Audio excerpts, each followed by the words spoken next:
Assalamu alaikum. Today I will begin with lecture 17 and we are going to start with Victorian poetry, and the first Victorian poet that we will study today is Mathew Arnold, and the poem that we are going to study by Mathew Arnold is Dover Beach. Before we discuss the poem or the poet, let us first look at what the Victorian period is about and what essentially are the characteristic features of the Victorian poetry, and how is Victorian poetry distinguished from the Romantic poetry. We're going to see whether this is a complete breakaway from the previous traditions, like the Romantic poetry was a complete a revolt or a change from the kind of literature that was being written in the Augustan age. We shall see whether that is the case with Victorian literature also, especially with regard to Victorian poetry, whether it is a complete change from the Romantic poetry and it introduces something new, or we're going to see it is a continuation of the similar themes or similar styles, and there are few changes which were added later on by the Victorian writers. So these are some of the things that I would like you to keep in mind when we study the Victorian period and the poets of the Victorian period. You need to compare them to the poets and to the works of the previous century. You need to keep in mind the style and the themes of the Romantic poets, because they were writing before this time, and their writing must have left some mark for their followers, for the poets who were writing in the Victorian era, and some of them, as we shall see, were influenced by the Romantic poets. And so Victorian poetry is, or Victorian literature has to be studied while keeping in mind the essential characteristics of the Romantic poetry and the Romantic age itself. So I'd like you to keep that in mind while we discuss Victorian poetry. So the Victorian poetry, in fact, the year roughly, you know, it starts with the age of with the year of crowning of Queen Victoria, and the age is called Victorian age. It's because it is the reign of Queen Victoria that is discussed, and all the literature that was written under as long as she remained the Queen is called Victorian era, and the literature is called the Victorian literature. So this is a long period. Some critics, some historians like to divide it into two phases. Some like to divide it into three phases.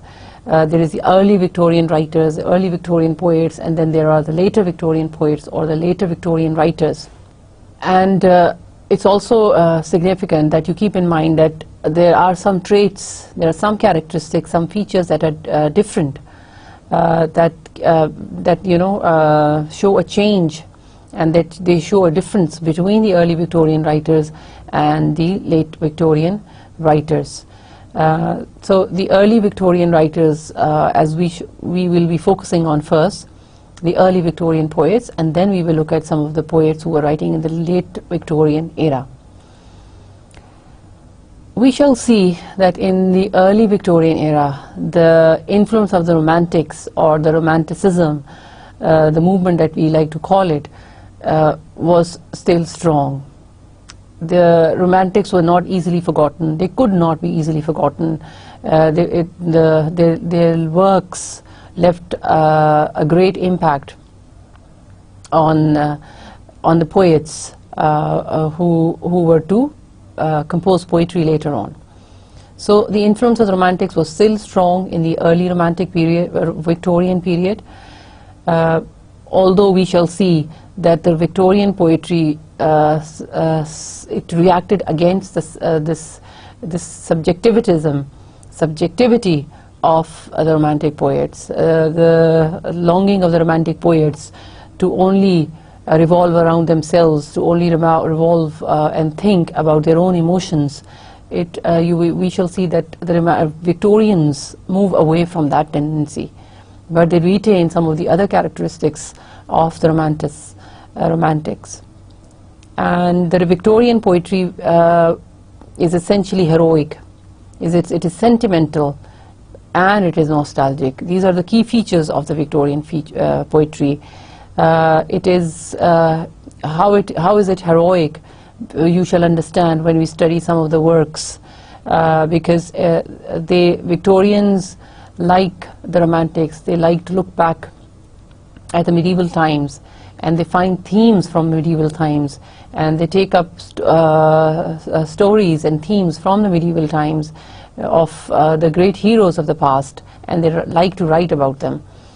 So the themes are heroic and they are sentimental. Most of the poetry of Browning or Tennyson that we'll study, you shall find them sentimental. And nostalgia was an important characteristic of the Victorian poetry and of Victorian poets. The Victorian poets, like I just told you, they look for medieval themes, they look for medieval literature, they look for medieval stories, the heroic deeds, the heroes.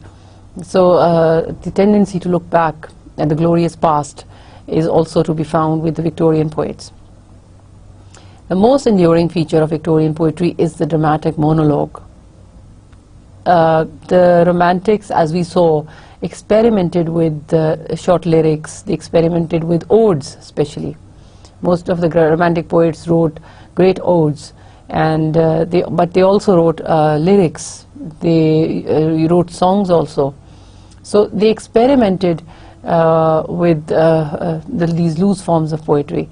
But with Victorians we shall see that the dramatic monologue will become popular. Especially the dramatic monologues. Monologues are associated with Robert Browning and his poetry and his style. So we shall discuss the dramatic monologue in detail later on, but they become a popular style to be adopted by the Victorian poets. Although we shall find them also using short lyrics and sonnets. Sonnet form will also retains popularity with the Victorian poets. And the language or the diction, the choice of words, that's once again simple. Victorian poets retain the simplicity of style and language of the Romantic poets. They do not adopt the flowery and the artistic and the artificial style. So simplicity is adhered to. The poetry, Victorian poetry, we shall find that it is also pictorial. There are lots of images. They use a lot of imagery in their poems, and the images are directly drawn from nature. So it is pictorial in quality. It is sensuous also because they employ different senses, and that is why it is pictorial and imagery. There's a lot of imagery in their poetry. So they create a visual image to represent a certain emotion, just like the Romantics did. There's also the use of musical effect. The musical effect is used a lot in their poems. That is why they use a lot of alliterations for the sound effect or the musical effect. Alliteration is a repetition of the consonant sounds in the words. So they use these alliterations a lot for specific sound effect or musical effect in their poetry, and to highlight a certain meaning, to illustrate a certain meaning, to give a certain message. And we shall find that Tennyson employs it a lot, and Browning too employs a lot of this sound effect or alliteration. We shall also see that these Victorian poets experiment a lot with narratives. The poems that they write, although I've just told you that we shall find them experimenting with sonnets, with lyrics, and with dramatic monologues, but with these dramatic monologues they also employ narratives, because they're telling tales. They are telling a kind of a story most of the times in their poems. So they adopt a narrative style of poet writing poems. They also depict the inner workings of the mind. This is also a significant feature of the Victorian poets, It's the psychology of the characters that becomes important. They want to, they don't judge a character through his or her actions, but they want to go into the mind of the characters and to find out what is going on in the mind. So with the advancement in science, in the fields of medicine and psychology, it is the workings of the mind that become the focus with the Victorian poets also. And the spiritual contemplation and philosophical inquiries are also common with the Victorian poets. We shall find them, and that's also due to the turbulent times. We shall often find most of the poets thinking about or making philosophical inquiries or judgments, or the role of religion or scientific inquiry is being questioned in these times. So the Victorian poets, we shall also find them talking about the destiny of man, talking about the direction of the society, talking about the moral values of the society. We shall find them talking about the religious, the loss of faith or the loss of religion from society. So this spiritual or religious contemplation, as well as the philosophical inquiries, these are common with Victorian poets. So these were some of the characteristic features of the Victorian poetry. And you may notice that the Victorian poetry is not a complete break from the Romantic poetry. Some of the features of the Romanticism have been preserved, they are followed, in fact, and they are followed and they have taken up by the Victorian poets. They are the tendency of making philosophical inquiries. That was a tendency that we saw with most of the Romantics also. Victorians adhere to that also. The simplicity of style and language is adhered to also. They are also sentimental, although subjectivism go into the background. We shall see them employing lots of images from nature, just like the Romantics did, but we shall see that they do it in a different manner. We see them seeking inspiration from the past. Nostalgia is a common feature with these Victorian poets, and you know that Romantics also had the tendency to look back into the glorious past, like Keats. He's always thinking about the glorious golden period of the Greeks era.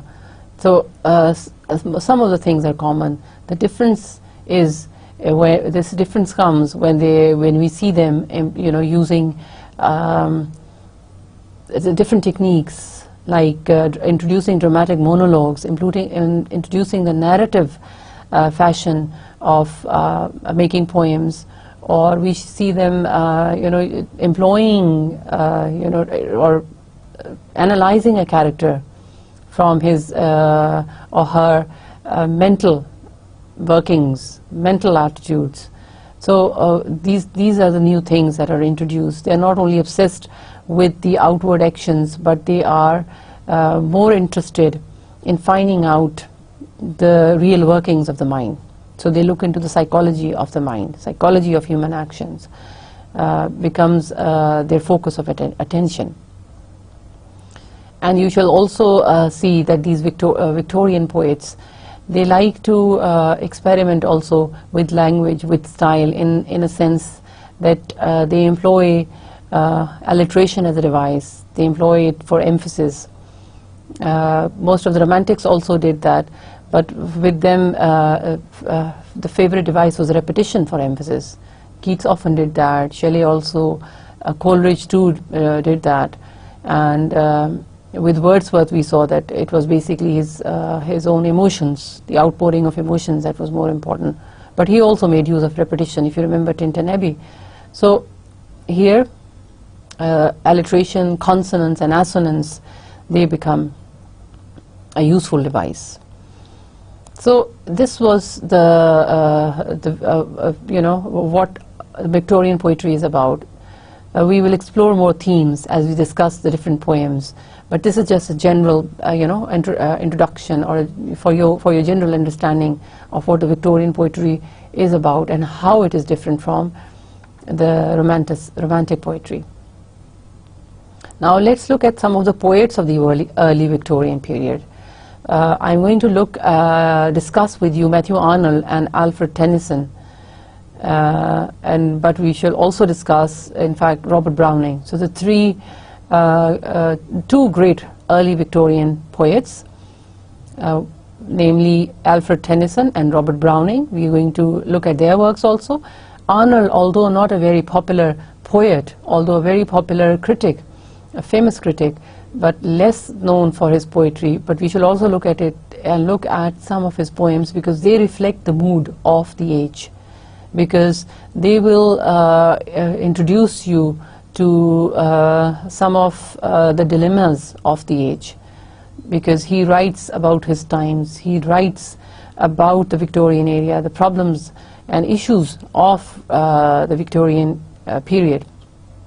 So we shall look at these three early Victorian poets. And as far as Tennyson and Browning are concerned, both of them were imbued with the spirit of Romanticism, but there was difference between the two. Both of them, you shall find when you study their works, that they adhere to the romantic value. But the difference is that Tennyson was more inspired by Byron and Keats. So we shall find his poetry employing lots of sensuous imagery, because he takes his inspiration from Keats. He's more nostalgic, he's more contemplative and brooding over things like Keats was. So in that sense he's different from Browning. And because Browning was more inspired from Shelley. Browning likes to introduce society. He likes to bring in society, in fact, and he looks towards a society, and he finds, ways to bring about change in the society, because he takes up certain themes which are a direct reflection of the society. So Tennyson, you shall find him more concerned with his own feelings, with his own self, and Browning you shall find discussing about the problems of the society, and like Shelley, also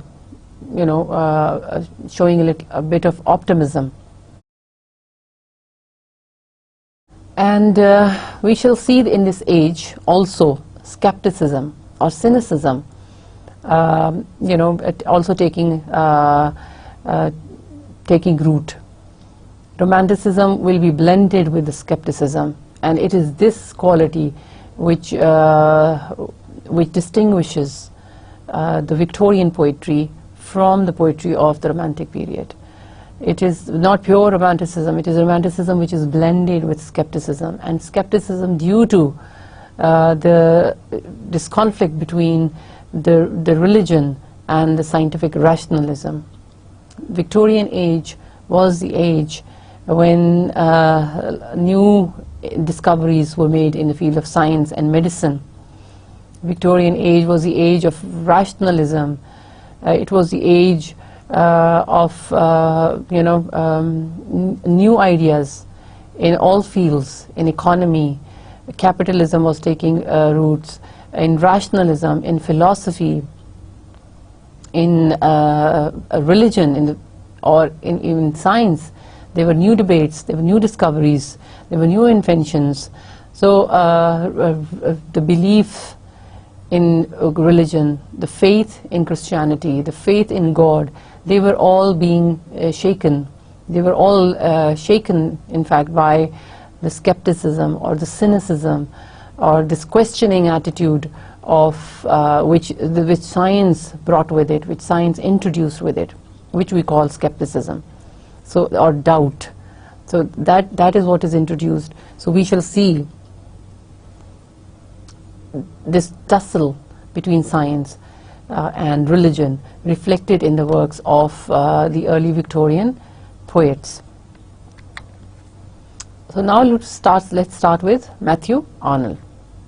Now Mathew Arnold was born in 1822 and he died in 1588. So you see, he was born in the 19th century and he died within that century also. So he's a purely Victorian poet. But like I just told you, he is a poet, but less renowned as a poet, but more renowned as a critic. He also had another profession. He was an educator. He was the Inspector General of schools in those times.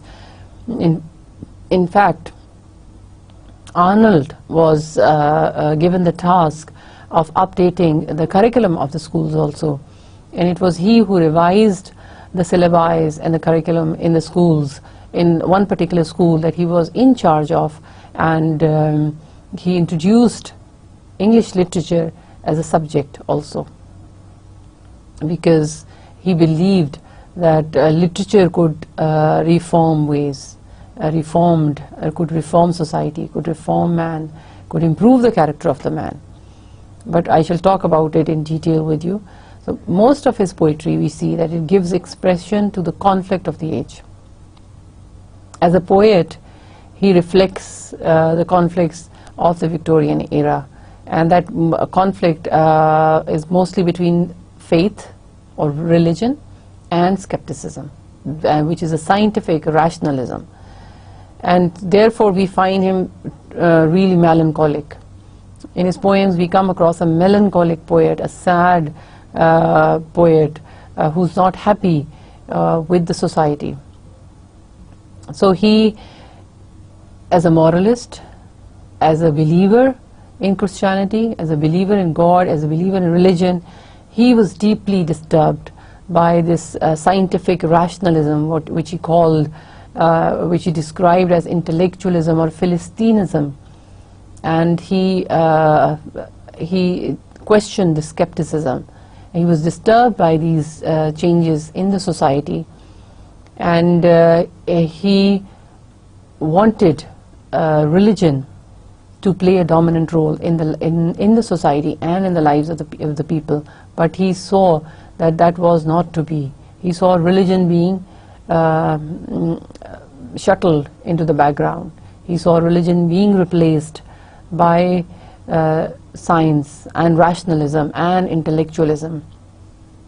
So this disappointed him, this saddened him, and he talks about it in his poems, and he talks about it in a melancholic manner. He's not hopeful at all about the future, because he sees that religion will not play any role in the future. So he sees a dark future ahead.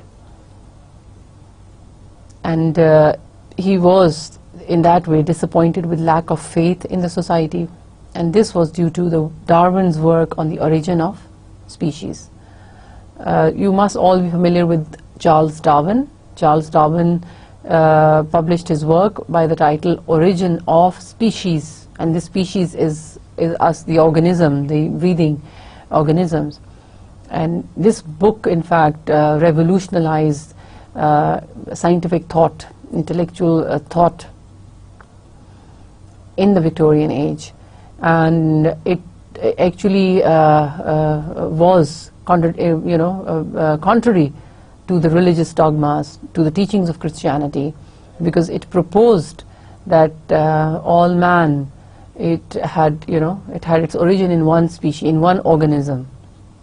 So from one organism we have all developed, and we have all followed through some stages, and at one stage, naturally, which you all must all be familiar with, he says that we were all apes. So we've all descended down from chimpanzees. It was this his theory. He'd only given a theory. He was a botanist. He'd only given a theory. He studied plants, and by studying plants he found out that everything has evolved from one organism. So his theory was that everything that is living on this world must have evolved from one organism, and in that process or of development, some organisms developed further, and some species stopped where they were. So from chimpanzees, the humans chimpanzees developed into the human form, and then it had attained a stage of perfection, and that is where the development stopped. But this theory that he had given, since it was in complete contrast to the teachings of Bible, teachings of religion in those times, it rose questions in the mind of the people, and people became skeptic. They started doubting the religious truth. They started doubting the word of God, or the word of Bible, or the word of the clergy. And his theory and others who propagated similar kinds of ideas, they were given more importance. They were given more significance in those times. So Mathew Arnold was pessimistic, and he was pessimistic because of this, because he saw that faith was receding from the lives. Faith was going away from the lives. It was going out of the lives of the people. He longed for primitive faith, and he longed for wholeness, he longed for simplicity, and he longed for happiness. That is why we shall find him nostalgic also. We see that he is disappointed with his society also, and he looks back. He finds wholeness, he finds faith, he finds simplicity, he finds happiness in the old times. And the old times that he talks about will be the Greek times. So this we find that he's reflective and he's philosophical in his poems. He's always thinking about, brooding over things, and he's philosophical because he's questioning the nature of man. He's trying to find the answers to some questions that are in his mind. His basic belief was that there was anarchy in the society. Anarchy means confusion, lawlessness. So he says there is in his times, in his age, there is complete anarchy. There is complete confusion in the society, because nobody knows what is right, nobody knows what is the truth, and nobody wants to know. And there is anarchy because religion now is not playing any role in the lives of the people, and people are led into different directions because of the scientific judgments, scientific rationalism. And he describes this rationalism as anarchy. He describes this as confusion. So he finds it difficult to adjust and accommodate in his own times, in his own world. For him, this world that he is in is not where he belongs. He feels alienated here. So he feels belonged in some time in the past, as we shall see. And in this confusion, he assigns sacred and a semi-religious status to poetry. So in all of this confusion, when he sees that religion is receding from the lives, and intellectualism and scientific rationalism is taking its place, he has to find a substitute for religion. He has to find a substitute for God. He has to find a substitute for Christianity. So, and he finds that substitute in poetry. So he gives a semi-religious status, a sacred status to poetry, because just like religion, he believes, can improve morals, can improve character, similarly he says that poetry can improve character, that poetry can improve morals. It can give us lessons and teachings. And in his own words, he says, more and more mankind will discover that we have to turn to poetry to interpret life for us, to console us, to sustain us.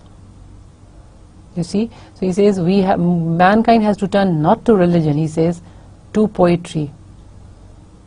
And to do all that religion used to do for mankind, to interpret life for us, to console us, and to sustain us. So he gives out his own philosophy, and his philosophy is that it is poetry that can now play a crucial role in sustaining mankind, in consoling mankind. So he gives that semi-religious kind of a status to poetry. And he also said somewhere that poetry is the best that has been said and thought in the world. You see, he says it is the best, it is the best that has been said and thought in the world.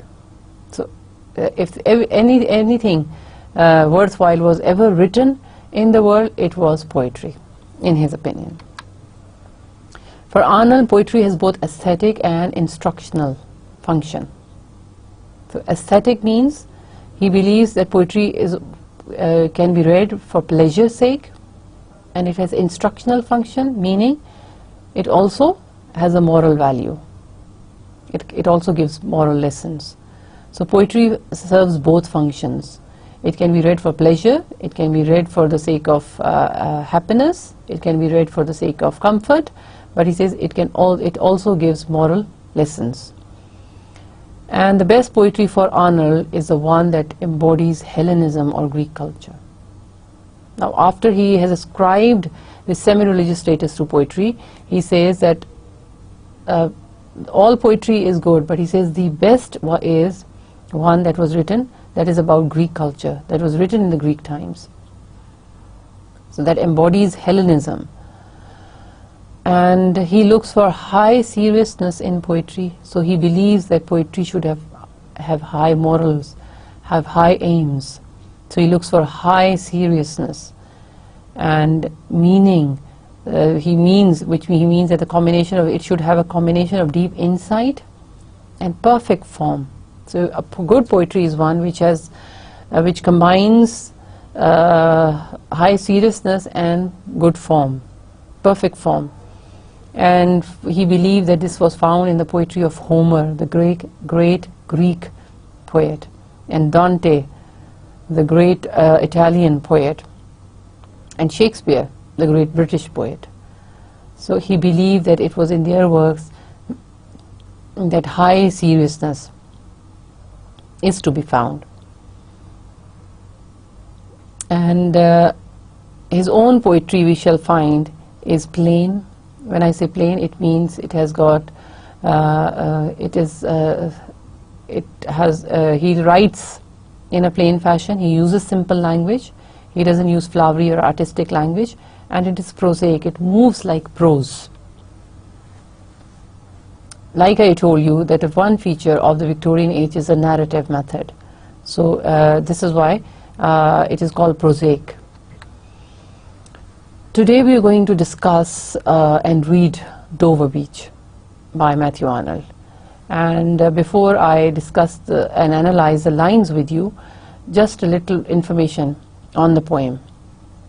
The poem Dover Beach, which is written by Mathew Arnold, it was written shortly after he got married, and he made a visit to the small town called Dover, which is on the southeastern England. Okay, and this town of Dover, it is the closest town to France than any other port in England.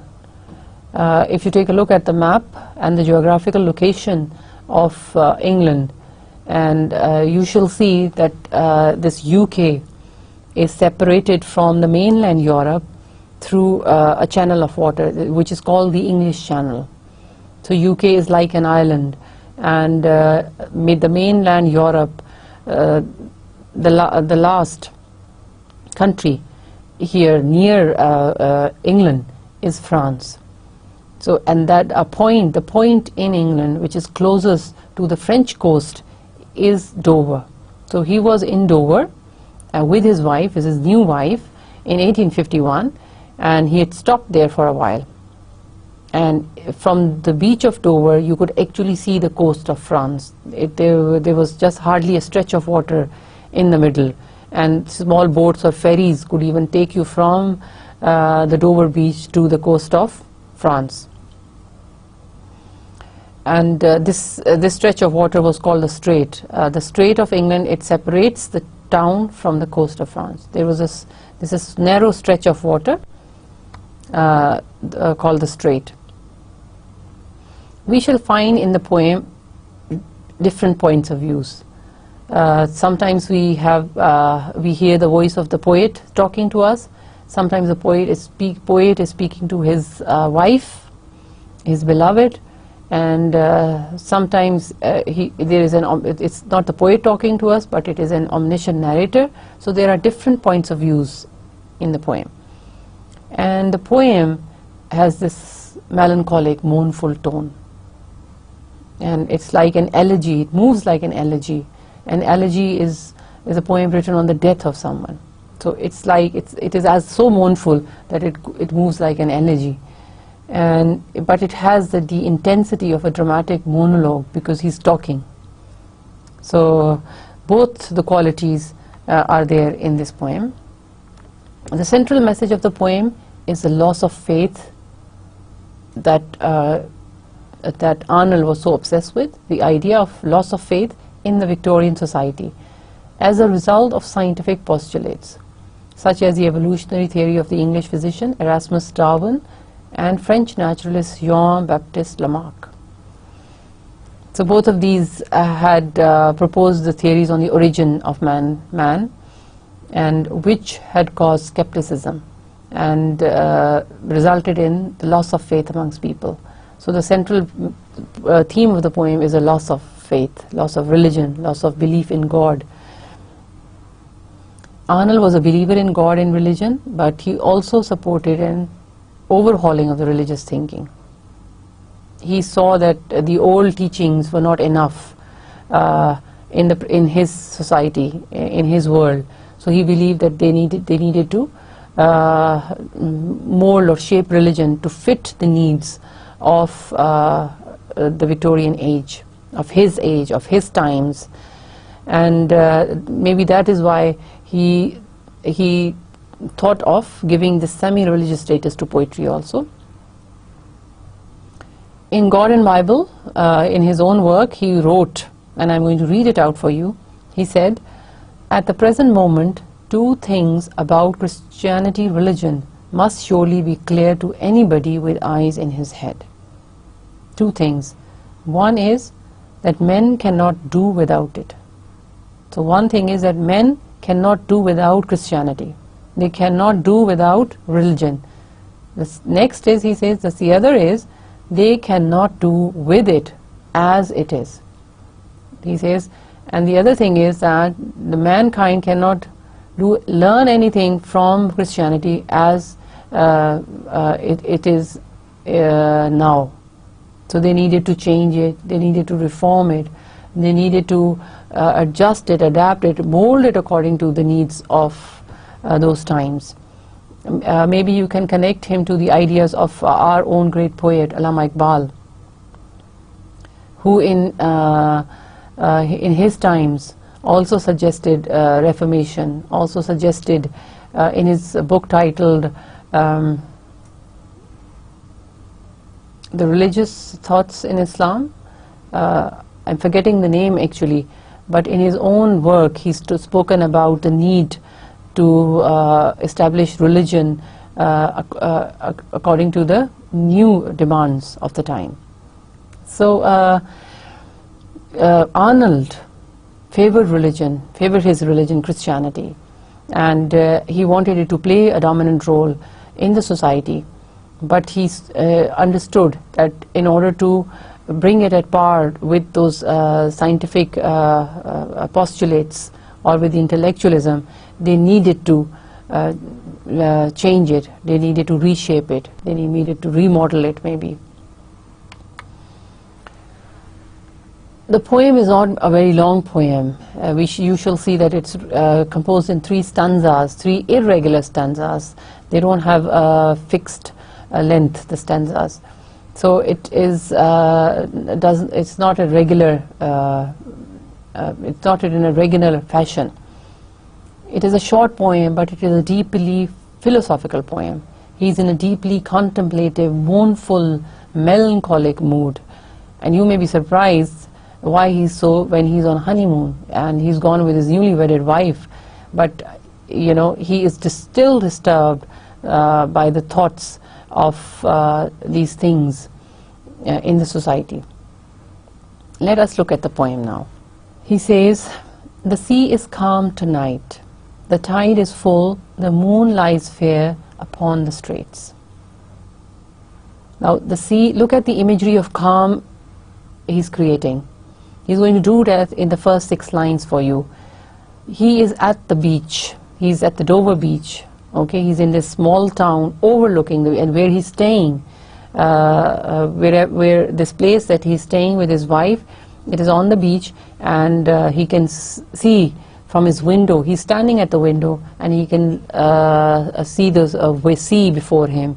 He can even see as far as the French coast, and he can see the waves splashing and hitting the land. So the view is open before him. He describes the scene as calm. He says the sea is calm tonight. The tide is full. It must be a full moon, and when the moon is full, you know the tide is full. So he says that the tide is full, and still the sea is calm. You see, but he says the moon lies fair, and upon the straits. So the moon is shining clearly, is visible. The moonlight has shone and lit up the whole place, and he can see the straits, he can see the waves, he can see the water. And a strait, as I've described here, is a narrow waterway which connects 2 larger bodies of water, or the channel of water. So, so he creates for you this scene of peace and calm. And he says, on the French coast the light gleams and is gone. So he's on the beach, and he can also see as far as the French coast, and from the French coast he sees a light blinking, gleaming, and then going out. And then he says, the cliffs of England stand glimmering and vast out in the tranquil bay. And the cliffs of England, he says, they are glimmering because it's moonlight, the moon is out, and he says they look vast in this moonlight, and they are shining, they're glimmering. But he says the bay is tranquil, and bay, you know, it is this water which is enclosed from 3 sides by land, and it's got a narrow opening from one side. So he says this bay is peaceful tonight, it is tranquil tonight, and everything is peaceful. But the light, he says, he talks about the gleaming light, and is gone. Some critics have connected it to the idea of dying light of faith, that in his times the light of faith was going out in the same manner. It was glimmering, going dim, and then finally fading out. Come to the window, sweet is the night air. Now he speaks to his wife, and he asks her to join him at the window, because he says sweet is the night air. Now he's talking about the fresh breeze, the fresh sea breeze that is reaching him through the window. So he says the breeze is sweet tonight. You see, so up till now we don't get the impression that there's anything wrong with him or with the scene. He's telling you it is all tranquil, it is calm, it is sweet. Then he says, only from the long line of spray where the sea meets the moon-blanched land. Now the long line of spray, he's talking about the sea waves hitting the land or hitting the rocks or the cliffs, and then splashing water in all direction in showers. So he's calling it this long line of spray. When the water hits the cliffs, there's a line of spray. So he says, there's a line of spray where the sea meets the moon-blanched land. Listen. Now the scene is quiet, the scene is peaceful, the scene is calm, but to the poet's mind now will arise some disturbing thoughts. He says, listen. You hear the grating roar of pebbles which the waves draw back and fling at their return up the high strand. He says, listen. He's using the auditory image, and auditory images it plays a significant role. The auditory image will play a significant role in the first 2 stanzas, and Arnold employs it beautifully. He's asking his wife to listen. He's asking you to listen also. he says everything is peaceful, but listen carefully. There is a sad music. There's a sad music in the sound of the waves hitting the land, hitting the cliffs, hitting the rocks, and then going back. So he is listening to the music of the waves. He's listening to the music caused by the stones or the pebbles that move under the wave. And he says that sound and that music is melancholic. That sound and that music is sad. He calls it the grating roar. The roar, it's a harsh sound. And grate also is a harsh sound, harsh quality, when things are pressed against each other. कोई चीज़ रगड़ खा के गुजरती है. So he's talking about the grating roar. He says, you hear the grating roar of pebbles which the waves draw back and fling. Now as the waves come to the land, they bring the pebbles with them. And as they go back, they take the pebbles on the beach with them. So as they take those pebbles back, the pebbles,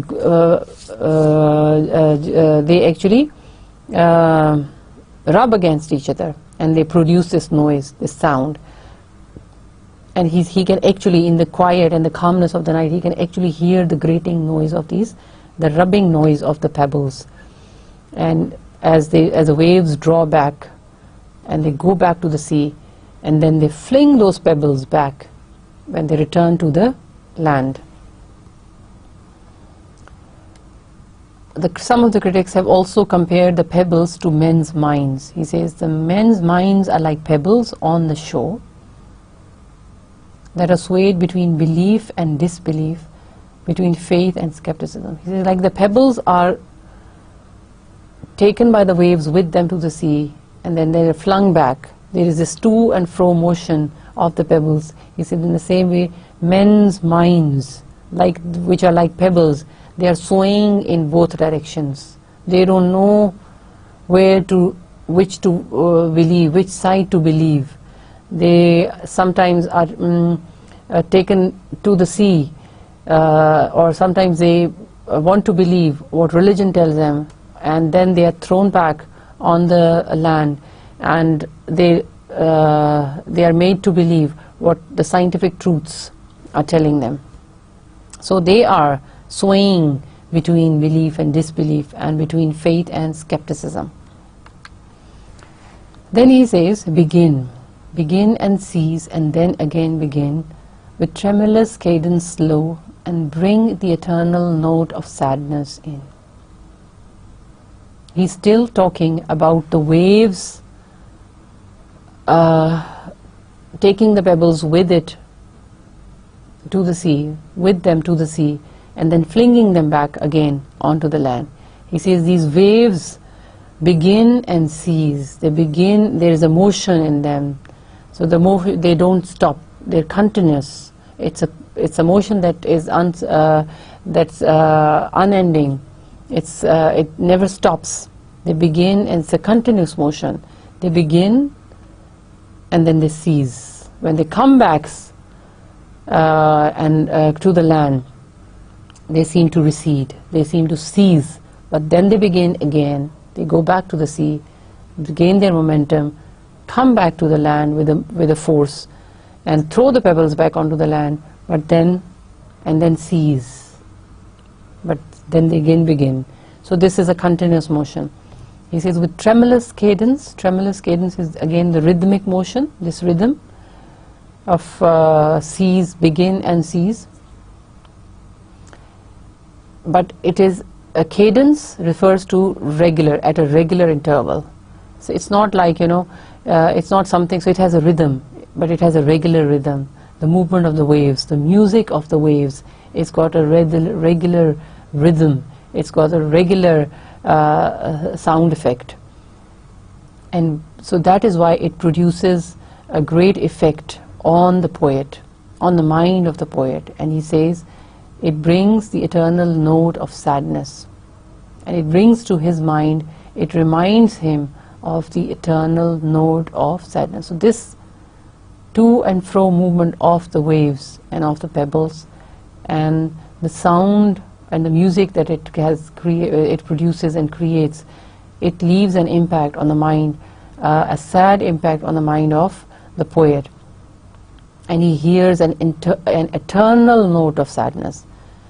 It reminds him that this has been like this since eternity. It has always been like this. So he says it has eternally, this music has been from eternity it has been giving the message of sadness. It is carrying this note of sadness. So this full sea tide and its music, it reminds him of the sad truths of their world. And what are those? In the second stanza he says, Sophocles long ago heard it on the Aegean, and it brought into his mind the turbid ebb and flow of human misery. Now Sophocles, you must have heard of him. He is a 5th century dramatist, and he used to write about fate and the will of gods, and the role of gods and the role of fates in the lives of his characters. But a great Greek dramatist. Aegean was also a sea or a bay in the Mediterranean Sea. It is a sea. It is a bay in the Mediterranean Sea. It is between Greece and Turkey. Turkey on one side and Greece on the other side, and then you have this bay in the middle, the Aegean Bay. And Sophocles was from Greece. Okay, so this is why he says that Sophocles also heard it on the Aegean.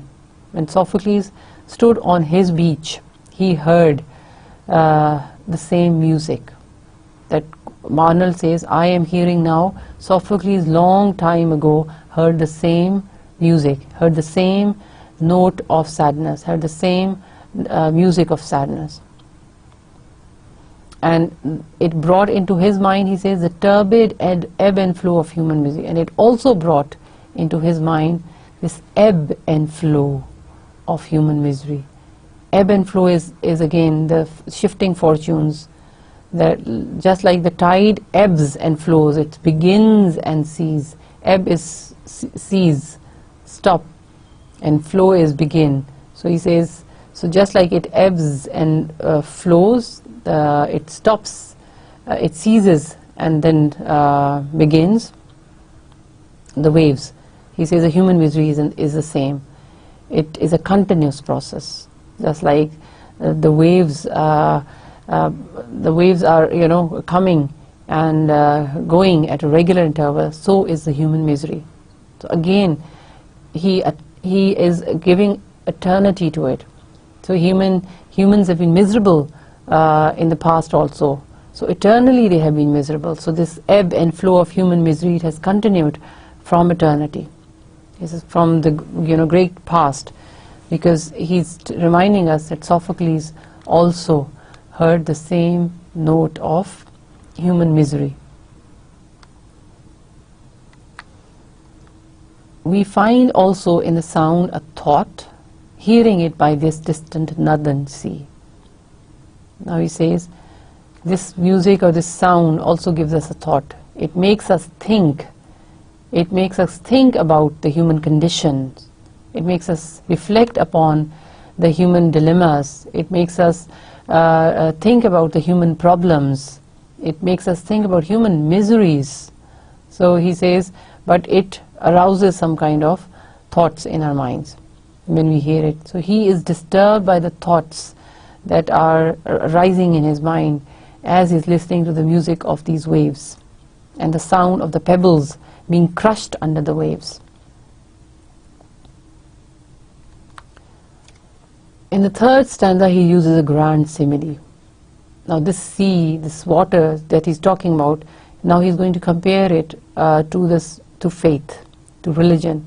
The metaphor, in fact, that he's going to use for sea is that of faith. He calls it the sea of faith. Was once too at the full, and round earth's shore lay like the folds of a bright girdle furled. He says this sea of faith. Now he's pointing towards the sea that he sees before him, but he's actually thinking of religion. He's actually thinking of faith. He says, once upon a time, this world was full of with sentiments of religion. Once in this world religion had a dominant role to play. Once in this world, religion still mattered in the lives of the people. So it was at the full. The tide of faith was full. And he says, it lay around earth's shore like folds of a bright girdle furled. Girdle is like a long belt, okay, he says. So it was so long, he says, the sea of faith is then compared to a belt. And he says, like a belt, it surrounded the whole of the earth. It was all around the earth. In other words, he's trying to tell us that there was once this the whole of the world had firm faith in religion, in God, and in the values of religion and Christianity. But he says now he's regretting there is loss of faith. There's this gradual loss of man's faith in religion. So as he says, tells us in the next lines, but now I only hear its melancholy long withdrawing roar, retreating to the breath of the night wind down the vast edges drear and naked shingles of the world. He says, now I only hear its melancholy long withdrawing roar. He's taking the two together. He's talking about the sea waves withdrawing, sea waves receding and going back from the land, but he means religion going out of the lives of the people. He sees the role of the religion receding from the lives. So he says, now I hear the religion receding with a long melancholic roar. So there is this pain. It is painfully retreating. It is painfully withdrawing from the lives of the people. The religion is. It is retreating, he says, to the breath of the night wind. And where is it going, he says? It is retreating, it is a breath of the night wind. The night wind is also personified. It is breathing. It is breathing, and its breath is making the waves retreat. It is making the waves draw back. So you can talk about the night wind is like the secular thinking. So the secular thinking is actually making the faith, it is making religion retreat. So, and where does it retreat to? He says, down the vast edges, drear and naked shingles of the world. So it goes, where does it go? He says, these waves are going the vast edges.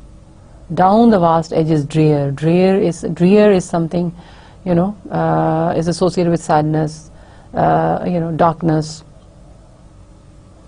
So he says, down the vast edges, and it goes down, it goes out of our view, the edges of the world.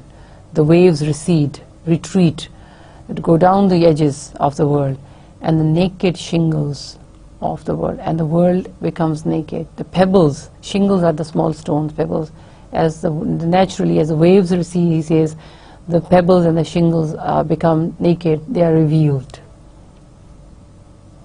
Meaning the mankind, as religion recedes from their lives under the effect of the secular thinking, he says, the ugliness of man, the ugliness of man's thinking is revealed. So man's character is now has now become, the ugly part of his character is now revealed for everyone to see. It's become naked, as if he's become naked now. But then Arnold is so disappointed with this thought that he feels that he needs to hold on to something. He's so scared now that he feels that he needs to hold on to something, and he calls upon his wife. He says, "Ah, love, let us be true to one another, for the world which seems to lie before us like a land of dreams, so various, so full, so new, hath really neither joy, nor love, nor light, nor certitude, nor peace, nor help for pain. Here he introduces another theme. He talks about the theme of appearance versus reality. What he's saying is something that appears to be good in reality is not good. So he says the Victorian world appears to be advanced, appears on the surface to be attractive, but he says actually in reality it is ugly. How? He says, our love in this world, let us be true to one another at least, where no one is true to another person. Let us at least be true to each other. So in this selfish world, we should be true to each other, because the world which lies before us is like a land of dreams. This is significant, you should remember it. He calls this world like the land of dreams, and you know the land of dream is not a real world. So he says this world, this Victorian world, is like a dream world. It is various, it has got multiple attractions, it is various, multiple attractions. It is beautiful, it is new, because there are new ideas now. People are obsessed with new things, new methodologies, new techniques, new advancements, but it has neither joy nor love. But he says then maybe it may have lot to offer, but it is lacking in so many things. And what is it lacking in? It does not give joy, it does not give love, it has not to give light. Light you can associate with hope, so it doesn't give hope. Certitude is confidence, strength, it doesn't give strength. Peace, it does not have peace, give peace of mind. It does not even give help for pain.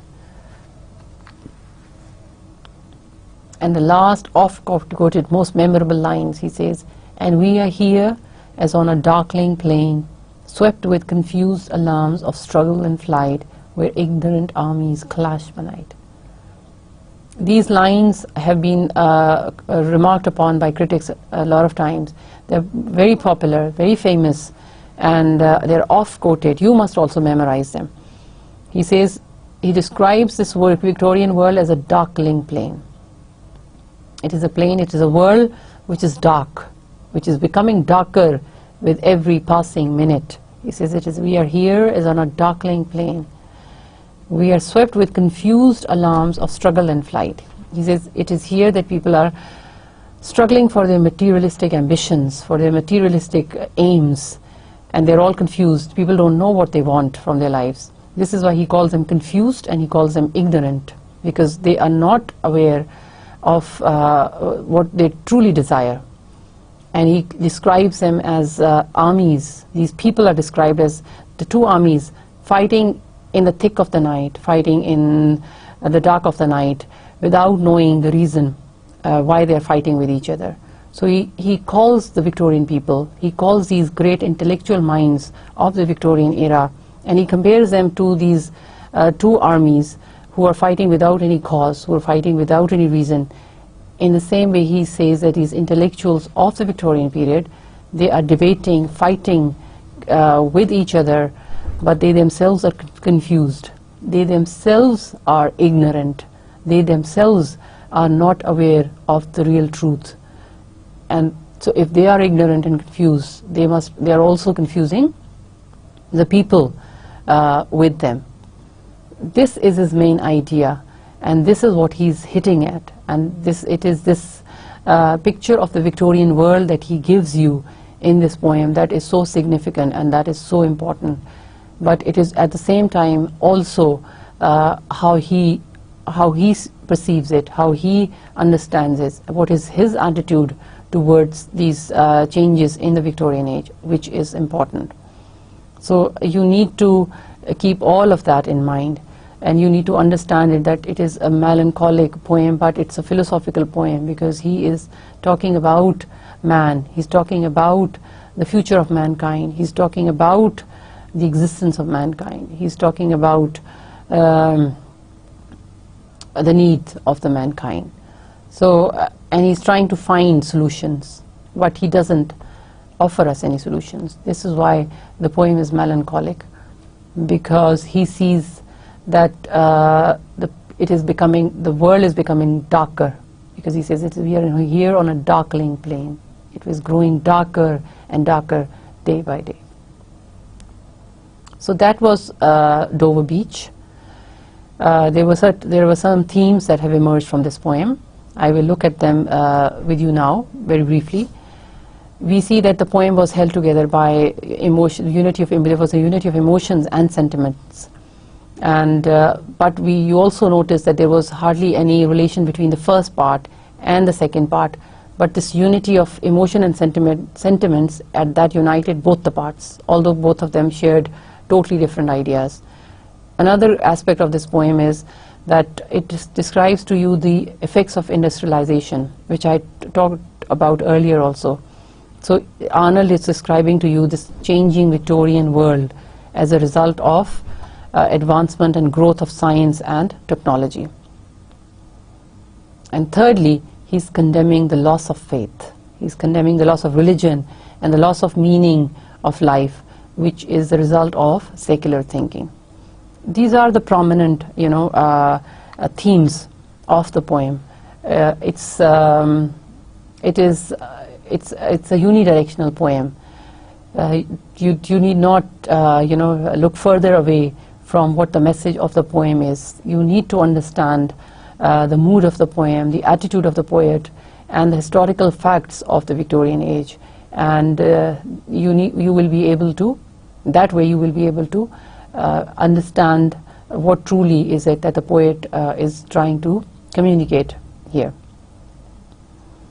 In the next lecture, we will study another poem by Mathew Arnold, and you shall see that one of the poems that I've selected touches upon the same issues of the Victorian age, and that is why I would like you to look at it also, because that way you will be able to understand the Victorian world better. So we will discuss the other poems in the next lecture. This is for now, so I would take leave now, and I will see you again in the next lecture with another poem from Mathew Arnold. Thank you.